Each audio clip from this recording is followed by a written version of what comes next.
Good morning, everyone. Today we are moving to another peer teaching session, and our team consists of three members. I am Merlin Abraham. I am Bodhi S. Dharman. I am Faslana EK. Yes. Today we are entering into a new topic. So, we know that each material is different and has its characteristics and properties. Some materials have electrically charged particles and is known as electrons. So these electrons electric charge is applied to certain materials at specific points and the electron starts to move and allow electricity to pass through it. The ability of this material to pass electricity through it is known as conductivity. And depending on this conductivity, the materials are mainly classified as three, that is conductors, insulators and superconductors.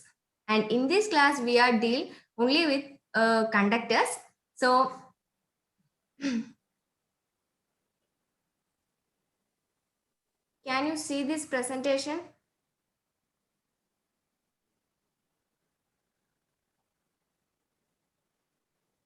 Can you see this presentation? Yes, Merlin. Okay. Yes. So conductors. What do you mean by conductors? Yes. Conductors are the materials or substance which allow electricity to flow through them. That is conductors. And they conduct electricity because they allow electrons to flow easily inside them from atom to atom. Also, conductors allow the transmission of heat or light from one source to another. And the property of conductors to conduct electricity is known as conductivity. So now we can move on to a video on valence band, conduction band and forbidden energy gap.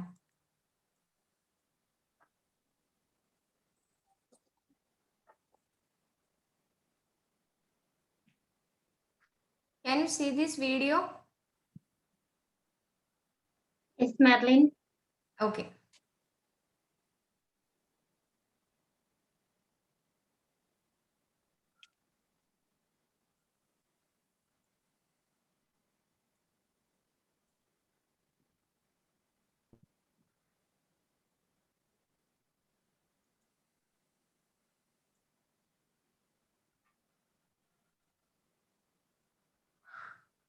I think there is some network issues.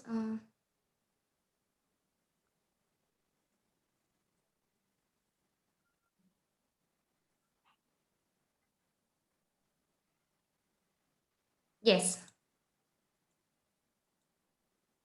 The electrons in the inner shell is strongly bound to the nucleus. A band which occupies the valence electron or band having highest energy is valence band. And it may be partially or completely filled. This band can never be empty. In some material, valence band is loosely attached to the nucleus. Even at room temperature, some of the valence electron can leave the valence band and these are free electrons and they are responsible for the conduction of current in a conductor and hence called conduction current electron. And the band occupied by this electron is known as conduction band and this is empty or partially filled. The separation between valence band and conduction band is forbidden energy gap. If an electron is transported from valence band to conduction band, the external energy is required and which is equal to forbidden energy gap. Now we can move on to the examples of conductors, that is we know certain materials and such as silver, and silver is the best conductor of electricity but it is costly and so we don't use silver in industries and transmission of electricity.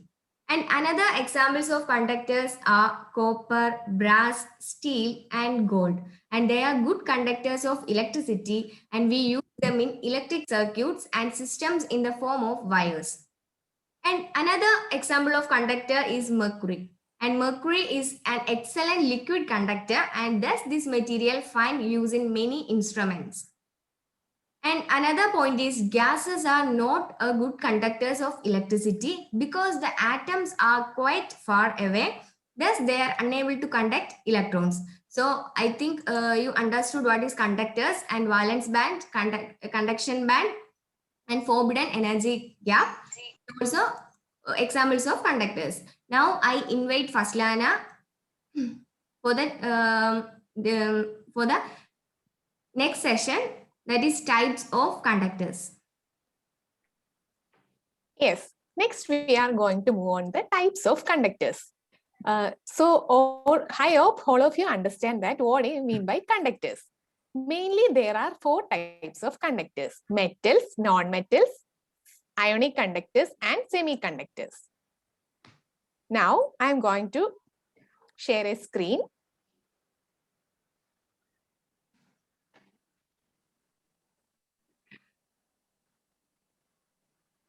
Can you see this? Yes.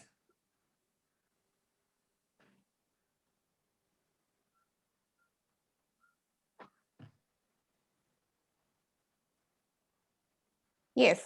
So we are discussing first about the metals.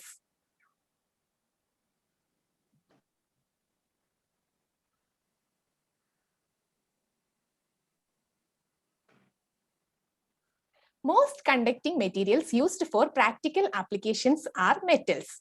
This is because metals have lots of free electrons and promote mobility. Some of the best metal conductors are silver, copper, and gold. The more free electrons present in a metal, the greater its conductivity. Comparatively, silver has better electrical conductivity than copper and gold. Since silver is far more expensive than copper, copper finds its application in all household appliances and circuits. That's why we are using copper instead of the silver in our home appliances, because silver is very costly. Next is the non-metals. There are some non-metals which are a very good conductor of electricity. For example, the carbon in the form of graphite is a very good conductor of electricity. If you see the structure of graphite, only three of the 4 carbon atoms are used for bonding. This leaves 1 electron free for bonding. However, most non-metals are not good conductors of electricity. So graphite is the best non-metal for conductivity. Next is the ionic conductors. Conductors in their solution form are called ionic conductors. For example, salt water is an ionic solution and is a good conductor of electricity. In ionic conductors, the current is transported by ions moving around, and possibly electrons and holes too. Electrical current transport via ions or ions and electrons or holes is found in conducting liquids are called electrolytes. Ion conducting solids are also called solid electrolytes. The next type of conductor is semiconductors. Although semiconductors are not as good at conducting as conductors, they still have their uses. Examples of semiconductors are germanium and silicon. A semiconductor material has an electrical conductivity value falling between that a conductor such as metallic copper and an insulator such as glass. Its resistivity falls as its temperature rises. The metals behave the opposite. So there are 4 types of conductors: metals, non-metals, ionic conductors, and semiconductors. Next, we are going to move on to the next topic, the properties of electric conductor. A conductor exhibits the following properties in equilibrium condition. A conductor always allows the movement of electrons and ions in them. That is the first property. The next property is the electric field of a conductor is 0, allowing electrons to flow within them. The next property is the charge density of a conductor is 0.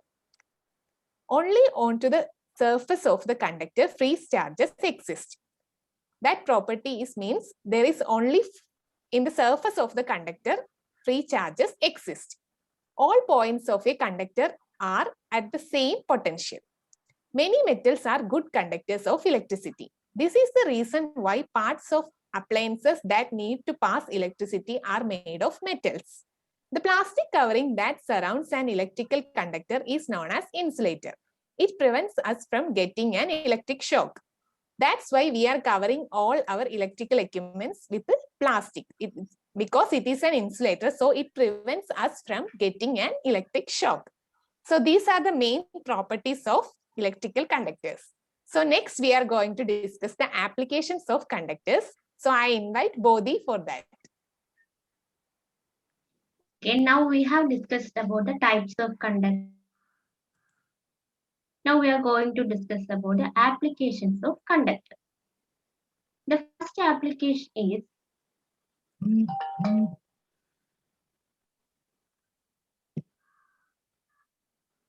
the plate of iron is made up of steel to up. Conductors find their use to radiate heat away from. Then aluminum finds its use in making foil to store food. It is also used in the production of fry pan to store heat quickly. Another application is iron is a common material used in vehicle engine manufacturing to conduct heat. Then conductors are quite useful in many ways. Mercury is a common material in thermometer to check the temperature of the body. These are the applications of conductors.